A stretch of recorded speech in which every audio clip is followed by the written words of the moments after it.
the victim, which is my associate's old-time school friend, we sent him transport to come. We actually wanted to kidnap him, have him kidnapped and demand ransom from his parents. He said the family is from, the guy is from a very rich family that they can bring up to 200 million naira, which I said, okay, if you think 200 million is sure, which I said, 200 million is a bit much, but how about if you are very sure of 200 million, how about we cut it down to 150?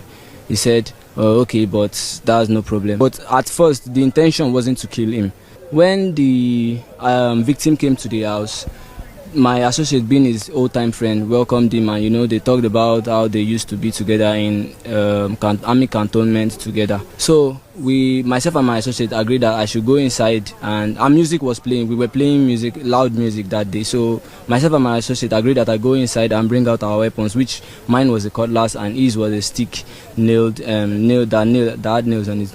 So when I came out, my own job that day was to, say words to scare the victim and, put fear in his body, to inject fear in his body. At first, we were both scared and panicking too, but then when we noticed that we were successfully injecting fear to the victim's body, we became like more in control. So when we had him changed to the ground, we made videos and took pictures of him, which was intended to send to his family. And then when we made the whole video, my associate called me inside the room and he told me, he said, Tony, we have all the videos and the pictures we need now.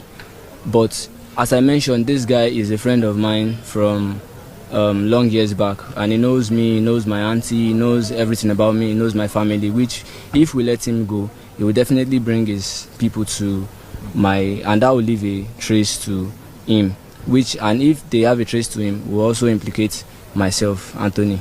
So he said we should silence him, which means we should kill him, that we should not let him go. So now when we've said, oh, okay, that's thoughtful, and then he said we should go and kill him. Then we both went inside, then he turned the light off. That is my associate. Then after he turned the light off, I went to the back, I went behind the victim and I held him from behind him. I choked him.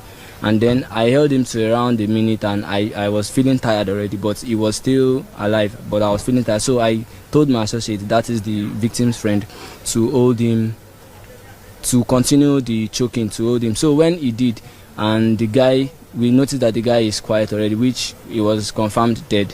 So we had rope, which we used to tie the victim because he was too heavy, because he's not someone we can just lift and dispose. So we decided to tie him and put in the Ghana Must Go bag we bought earlier.